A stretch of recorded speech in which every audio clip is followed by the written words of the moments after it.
तो वो कहीं ना कहीं थोड़ा सा दबके रह रही होती है। तो जैसा नसीरुद्दीन शाह साहब ने कहा था कि वो पाकिस्तान में ज्यादा महफूज समझते हैं और वो भारत में अपने बच्चों के लिए भी डरते हैं, ये भी उन्होंने किसी इंटरव्यू में कह चुके हैं, रिकॉर्ड पर है। तो आप एग्री करेंगे उनकी बात से? देखिए, माइनॉरिटी को जो आपने ये वर्ड बोला कि दब के रहना चाहिए, मैं नहीं, आप रहना चाहिए, रहती है, रहना नहीं चाहिए, मैं नहीं कह रही रहना अच्छा, चाहिए। रहती है। उस वर्ड को दब के को मैं थोड़ा चेंज कर देता हूं। Living as a minority is an art, it is a social art जो सबको आनी चाहिए।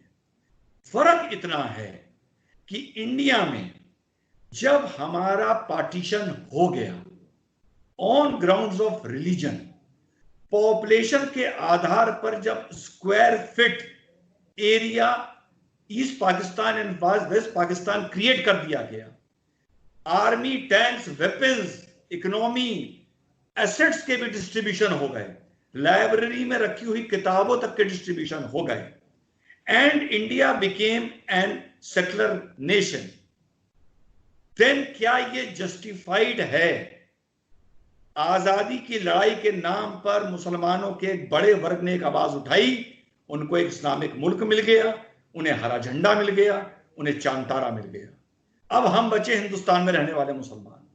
क्या ये जस्टिफाइड है कि हम उसके बाद भी शरीयत की बात करें?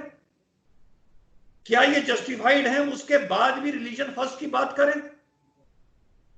पूरी दुनिया में मोहतरमा ऐसी मिसाल नहीं होगी कि मजहब के नाम पर एक मुल्क के दो टुकड़े हुए, कत्लेआम हुए, रेप्स हुए, आपस में दुश्मनियां बढ़ी इतनी जो शायद पूरी दुनिया में कहीं ना बढ़ी हो, जिसमें एक मुल्क रिलीजियन ग्राउंड पे इस्लामिक नेशन बना, पर दूसरा मुल्क उसी टाइम उसी दौर में सेक्युलर नेशन बना।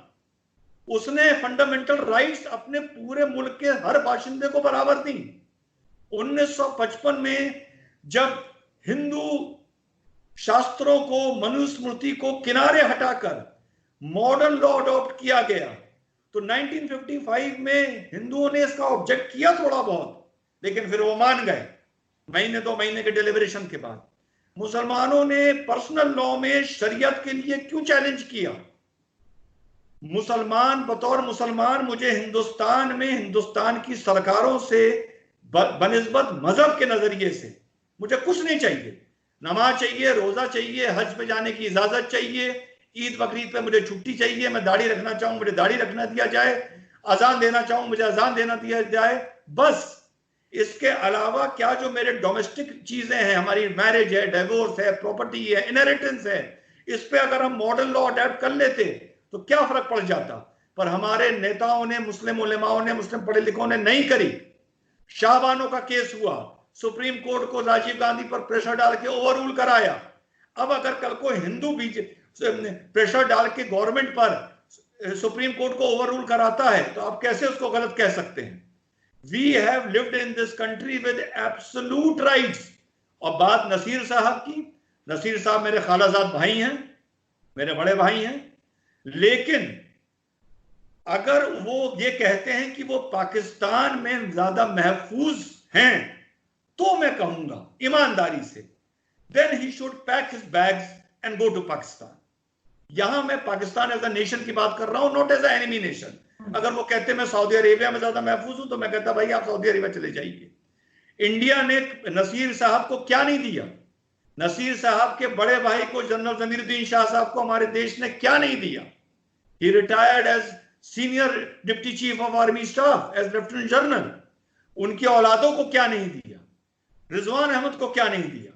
अगर हम जैसे पढ़े लिखे मुसलमान, जिनको उस देश ने पैसे से, इज्जत से, तालीम से नवाजा है, अगर हम ही ना शुक्राने हो जाएंगे, तो नसीर साहब के इस बयान का एक फिर वही पुरानी बात, अनपढ़ मुसलमान पर क्या फर्क पड़ेगा? We should be the torch bearers of nationalism.